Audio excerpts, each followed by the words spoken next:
안녕하세요. 시간이 함께하는 성경부에 오신 것을 환영합니다. 이번 시간에는 갈라디아서의 마지막 장인 갈라디아서 6장을 함께 공부해보도록 하겠습니다. 먼저 구절에서 살펴보겠습니다. 이 부분은 네 가지로 나뉘는데 첫 번째는 1절부터 6절의 그리스도의 법이고, 두 번째는 7절부터 10절에서 나오는 심는 대로 거두는 진리이고, 세 번째는 거짓 교사와 바울에 대한 대조이고, 마지막 네 번째는 마지막 인사와 경고를 통해서 갈라디아서를 마무리하고 있습니다. 또 갈라디아서는 두 가지 부분으로 나뉩니다. 첫 번째 전반부인 1절부터 10절에서는 갈라디아서의 마지막 내용으로서 마지막 권면을 하고 있는데요. 여기서는 바울이 공동체 내에서 어떻게 행동해야 할지를 권고하고 있습니다. 또한 바울은 마지막 심판을 염두에 둔 경고를 통해서 믿음의 경주를 끝까지 완주할 것을 말하고 있습니다. 후반부인 11절부터 17절에서는 갈라디아 성도들을 현혹하던 거짓 선지자들과 자신을 다시 한번 대조하고 있습니다. 그러면서 속히 그들의 가르침에서 떠날 것을 강조하고 있습니다. 첫 번째 부분인 1절부터 6절에서 그리스도의 법에 대해서 함께 보겠습니다. 5장 13절에서 나왔던 사랑으로 서로 종노릇하는 삶이 여기서는 공동체 내 행동에 대해서 구체적으로 적용되고 있습니다. 만일 누군가 잘못을 했다면 성도들은 온유한 마음으로 그런 자를 바로잡아야 할 것입니다. 온유함의 본모는 자신을 돌아보는 것입니다. 다른 이의 잘못을 보면서 비판하는 것이 아니라 자신에게도 그런 잘못을 있는가 되돌아보면서 자신도 그런 잘못을 저지를 수 있음을 인정하는 것입니다.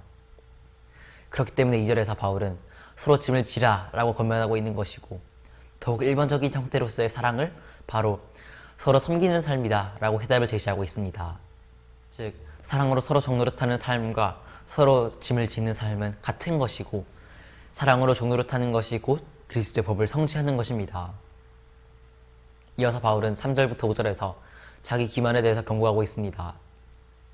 자신의 삶에 대해서 과대평가하고 자신의 삶에서는 구체적인 열매를 맺지 못하면서 자신을 기만하는 것은 1, 2절의 모습과는 상반된 내용입니다. 이를 갈라디아 교회에 적용시킨다면 할례와 절기에 대해서는 꼼꼼하게 지키려고 하고 자랑을 하지만 정작 더 중요한 율법을 제대로 지키지 않는 것을 비판하고 있습니다. 또한 거짓 선지자들의 논리에 현혹되어서 이러한 삶을 따르려는 성도들에게도 똑같이 경고하고 있습니다. 그렇기 때문에 각자 자기 일을 살피고 자기의 짐을 져야 할 것입니다. 하지만 언뜻 보면 이런 경고는 1, 2절의 모습과는 다소 상반되고 모순되어 보입니다. 하지만 이것은 다른 의미입니다. 2절과 달리 5절의 말씀은 자신의 삶을 자신이 스스로 책임지는 것을 뜻합니다.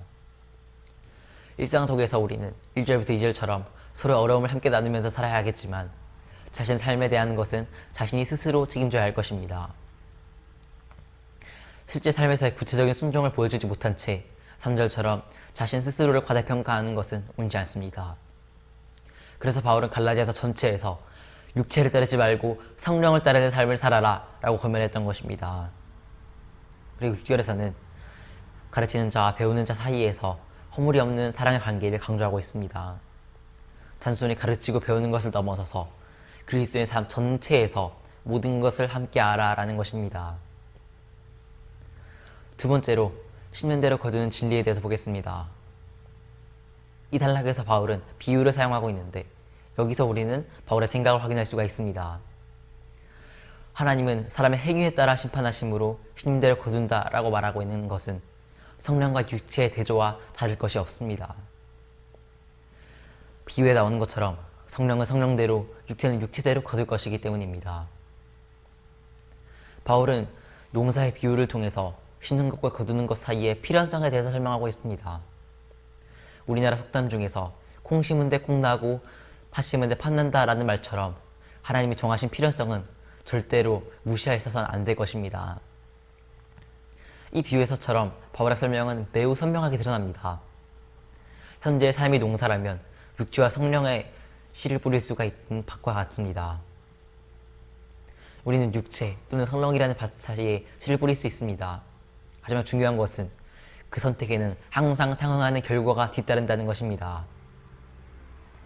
자신이 육체에다가 씨를 뿌린다면, 곧 자기 스스로 육체를 따라 살아간다면 육체로부터 썩어질 것을 거두게 됩니다. 즉, 육체를 따라 사는 삶은 육체의 욕망을 따라 사는 것은 파멸로 가는 지름길이라는 것입니다. 특히 고린도전서 15장에서는 바울이 부활에 대해서 썩지 않는 것이다 라고 묘사했습니다. 그러므로 여기서 썩어질 것을 거둔다라는 말은 육체를 따라 사는 사람은 영원한 부활에 절대로 참여할 수 없게 된다라는 것을 뜻합니다. 반대로 성령의 씨를 뿌리고 성령을 따라 사는 삶은 성령의 열매를 맺는 사람들은 영생을 수확할 것입니다. 바울은 이렇게 성령을 따라 사는 삶에 대해서 포기하지 않은 것, 즉 인내함이 필요하다라고 말합니다. 농사를 할 때도 끊임없이 씨를 뿌리고 포기하지 않는 것이 중요한 것처럼 성령을 따르는 삶에서 가장 중요한 것은 지치지 않는 인내입니다. 그런데 현재 갈라디아 교인들은 성령으로 시작했다가 육신으로 끝내려 하는 위험에 처해 있었습니다. 그래서 바울은 안타까운 심정으로 권면하고 있는 것입니다. 만약 너희가 포기하지 않는다면 기쁨으로 영생을 거둘 것이다 라고 말하는 것입니다. 그리고 10절 하반절에서 더욱 믿음의 가정들에게 할지니라 라고 하는데 이 말은 무슨 말일까요? 이 말은 앞서 2절과 5절 사이 말씀처럼 모순되어 보입니다. 하지만 전혀 그렇지 않습니다. 이 말은 교회 내에서만 사랑하라는 차별적인 발언이 결코 아닌 것입니다. 오히려 이것은 믿음의 공동체 안에서 형성되는 자연스러운 모습일 것입니다. 공동체 내에서 서로가 사랑하는 모습을 볼 때에도 사람들에게도 교회가 사랑의 공동체로 보일 것이고 본받을 만한 본보기가 될 것입니다. 즉 이 말은 믿음의 식구들에게 서로 종노릇하는 삶을 다시 재확인하는 말씀일 뿐이지 전혀 차별을 정당화하는 그런 말씀이 아닙니다. 세 번째로 거짓 교사 바울에 대해서 보겠습니다. 여기서는 다시 한번 대조가 되고 있는데 특히 여기서 바울은 친필로서 이 말씀을 쓰고 있습니다. 그만큼 중요한 단락이라는 것입니다. 먼저 첫 번째로 육체를 사랑하는 거짓 교사들에 대한 묘사를 보겠습니다. 그 내용은 갈라디아 성도들에 대해서 올바른 길에서 벗어나겠다는 것입니다. 특히 경고에서는 성동자들에 대한 묘사가 가장 잘 드러난다고 할 수 있는데 중요한 것은 그들은 할례를 강요했고 스스로 율법을 지키지 않았는데 육체를 사랑했다라는 것입니다. 그들은 할례나 절기를 지키는 것만 중요시했지 특히 그들은 할례를 강요했으면서 그들은 실제로 행동하는 것에 대해서는 부관심했습니다. 즉 그들은 할례나 절기를 삶의 근거로 삼았고 더욱이 하나님에게 의롭다 칭함받는 근거를 할례라고 주장했던 것입니다. 그리고 이로 인해서 갈라디아 교회에서는 심각한 혼란에 빠졌던 것이고 공동체의 큰 위기에 처했던 것입니다. 결국 바울이 말하는 것은 갈라디아서 전체에서 항상 일관됩니다. 선동자들이 할례를 받고 강요하는 것은 할례에 담긴 의미가 아니라 육체의 자랑을 위한 것이었습니다. 그러므로 육체의 것들로는 의의 소망에 이를 수 없으면서 이런 육체의 것에는 관심을 둘 필요가 전혀 없다는 것입니다. 갈라디아서 전체에서도 계속해서 강조하는 것이 이것입니다. 이것은 바로 선동자들 자신들도 율법을 지키지 않았다는 것입니다. 로마서 2장의 말씀처럼 하나님은 외모로서 사람을 취하지 않습니다. 그러므로 하나님께서 요구하시는 것은 외면적인 할례가 아니라 마음에 하는 할례인 것입니다. 그렇다면 바울은 어떤 모습일까요? 앞에서는 육체를 자랑하는 선동자들에 대해 말했다면 여기서는 그들과 대조되게 자신의 모습을 보여주고 있습니다. 육체를 자랑하는 선동자들과 달리 바울의 자랑은 오직 십자가뿐이다 라고 말하는 것입니다. 이미 바울은 자신은 그리스도와 함께 십자가에서 못 박혀서 죽었으면서 더 이상 그가 사는 것이 아닌 자신 안에 그리스도께서 살아가는 것이다 라고 말합니다. 즉 이것은 모든 육체적인 것들과는 관계를 끊었음을 선언하고 있는 것입니다. 자신은 이미 십자가에서 이미 육체에서 결별했고 십자가에서 그리스도와 함께 죽은 사람으로 살아가는데 여러분들은 지금 무엇을 하고 있는 것인가? 라면서 꾸짖고 있는 것입니다. 그러면서 여러분들도 십자가 외에는 자랑할 것이 없는 나를 본받으라 라고 말하는 것이고 15절의 말씀처럼 십자가 외에 자랑할 것이 없으리라 라는 것만이 중요하다 라는 것입니다. 중요한 것은 할례가 아닌 새로 지으심을 받는 것이었습니다. 따라서 갈라디아 성도들의 관심은 이곳에 집중되어야 합니다.